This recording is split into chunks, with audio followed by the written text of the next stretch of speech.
Hi YouTubers, it is Ryan, long overdue, but oh well. I know I said I would do my first episode of Ryan on Wrestling a while ago, but uh, shit happens. I work. I've been visiting family. I'm getting married next year, so you don't like the fact it's late? Tough shit. Sue me. Anyway, there's been a lot happened since I decided to do this video, and just so you know, wonderful surroundings and lighting around me right now. I'm at work. I'm a security guard. Yeah. Anyway, there's been a lot go on in the WWE since I decided to do this video series. First and foremost, I'm going to talk about CM Punk's exit. I know a lot of people have already talked about it. I'm quite aware of this, but I want to give my take on it. I can see both sides of the coin on this. I can see both sides of this. I can see Punk's side.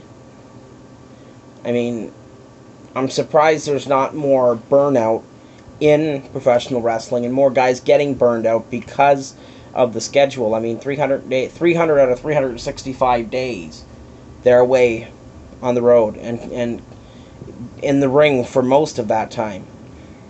So I'm amazed that there isn't more cases of people just up and quitting due to burnout. Yes, and I understand his frustration. But from a fan's perspective, in my opinion, the way he handled leaving was just plain wrong. Just absolutely plain wrong.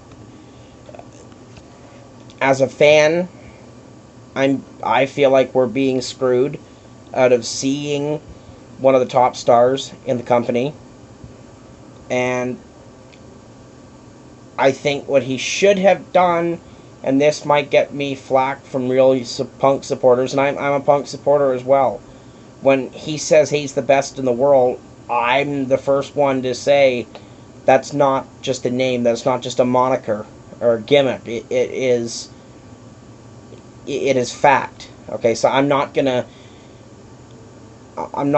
sit here and say that and let people say, oh well, I'm not a true Punk fan, because I am. But this might not be what people agree with. I think he should have just wrote out the rest of his contract. Apparently it was supposed to expire in July. Ride it out till then and have a big farewell, and actually truly do say goodbye to his fans. I think leaving this way, people don't have closure, as we've heard from the Hijack Raw situations that have happened since Punk's exit. I think he should have just wrote it out, let the fans see him, let him say goodbye properly, and then leave. By leaving fans in a lurch like this, it kind of does question, maybe he's not the best in the world after all. Because the best in the world wouldn't just leave his fans in a lurch, wouldn't just up and leave them without any closure or any chance to say goodbye before he rides off into the sunset. So we'll see how that plays out, but with WrestleMania coming up in less than a month now, I guess we'll find out what exactly happens. So that's all about Punk. WrestleMania 30 coming up. I will be getting the pay-per-view, of course. Looking forward to it. The Royal Rumble, we'll start there. The very controversial Royal Rumble that was misbooked. in my mind. I don't see any reason why Daniel Bryan should not have been thrown in there. There's no reason he shouldn't have been. The negative response to Batista did surprise me a little bit, just because, he was being promoted as the Animal returning, and everybody was supposed to be so excited about this. And it was kind of like, the womp because fans didn't accept him. I don't know exactly why. I'm not going to claim to be an insider. I don't know. But for some reason, they didn't accept Dave Batista returning. So they've done the heel turn. And he's going to take out all of our heroes now, including Daniel Bryan, Dolph Ziggler, these guys. In my opinion, the true superstars of the WWE. So Batista winning the Rumble and having that reaction, I was happy for the fact that he won it then. I'm not now. But not giving people what they want and giving Daniel Bryan a spot in the Rumble makes me question if WWE actually knows what they're doing when it comes to keeping their fans happy. And then we move on to the Elimination Chamber, and Randy Orton is still the WWE World Heavyweight Champion, and once again, Daniel Bryan is screwed out of his shot at the title. And you know what? WrestleMania, Daniel Bryan has to be in that match. He's got to be it has to be a triple threat match. He's got to be in that match. Triple threat. Batista, Randy Orton, Daniel Bryan for the WWE World Heavyweight title. That's what should happen. And if I had my way, Daniel Bryan would walk out of WrestleMania the WWE World Heavyweight Champion. The same way he should have walked out WWE Champion at SummerSlam back in August. I hate what they're... I know I'm just sort of rambling and I'm not staying on topic, but you know what? It's my show. I'll do whatever the hell I want. Having Hunter become basically Vince McMahon II, and him screwing Daniel Bryan, that I hate this. I loved Hunter for a very long time, and now the sight of him makes me sick to my stomach, because I get the same feeling with him the way I always did with Vince during the Austin McMahon rivalry, and it's the same damn thing over again with Hunter this time. Daniel Bryan has not been given a fair chance to prove that he's an A+ player. He's not a B+ player. He's an A player, and I'm positive of that. And as far as Daniel Bryan challenging him to a match at WrestleMania, I'd love to see that. And I think where Hunter might not be afraid of him, I think Hunter might be afraid of the fact that he will be proven wrong, that Daniel Bryan truly is an A+ player and is capable of being WWE World Heavyweight Champion and a main event player. So those are the two options that they have right now for Daniel Bryan. Does he face Triple H, or do you stick him in the match at WrestleMania for the WWE World Heavyweight title? The other option I've heard is that if Punk does come around before WrestleMania and decide he wants to return and, I guess, play out his contract, maybe put Daniel Bryan in the match with Hunter and have CM Punk in the triple threat match, or put Bryan in the triple threat match and have Punk and Hunter the way it's apparently been planned for months now. I guess we'll see.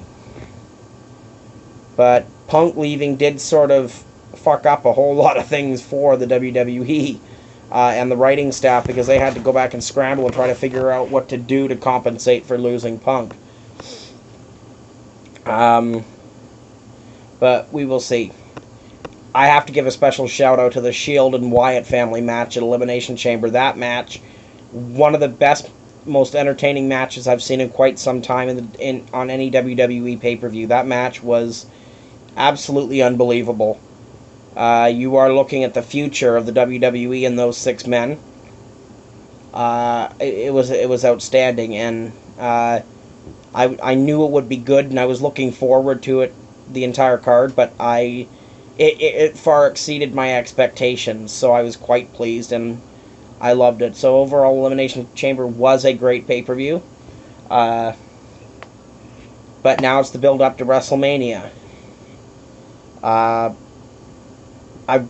been rambling for 10 minutes, and I am at work, so I should probably wrap it up now, but this is just the first. My next video will be a hell of a lot more organized than this, but I put pressure on myself to do it because I've been saying I'm going to do it, and I keep procrastinating and not doing it, so I figured while I was thinking about it, I would do it now, because it's dead as a fucking doornail here at work right now. So, I'm going to wrap up here, but any questions, comments, anything you want me to talk about in my next video, which will be a lot sooner than this one came, just comment below. I'm going to be posting this on Facebook and YouTube, so anybody on my Facebook page and on YouTube, feel free to comment on either page and let me know what you want me to talk about. Give me your opinions of give your opinions of my opinions, and we'll have a discussion about it, because like I said in my preview videos for this, I have no one else to talk to about it. So anybody that would humor me and talk to me about it, because in my life I've got no one else to debate about wrestling with. So hopefully there's people out there that will watch these videos and will comment, and maybe we have discussions, and I'll read some of your comments in the video, and some of your questions, answer some questions of what I think is going to happen. I'll also talk about TNA next time, MVP becoming the new investor, trying to run Dixie Carter out, thank God. And I'll talk about various other things to do with both the WWE and TNA, and WrestleMania upcoming, and any other questions that anybody might have on Facebook or YouTube for me. So I'm going to wrap up now, but I look forward to doing my next video, and like I said, it'll come a lot quicker than this one did, and it'll be a lot more organized. But this is a first, so I know it's rough, so deal with it. I'm quoting Batista now. Deal with it. It's rough, I know. This is my first video, my first episode of Ryan on Wrestling, so deal with it. Well, until next time, this is Ryan, and I'll talk to everybody again very shortly. Peace.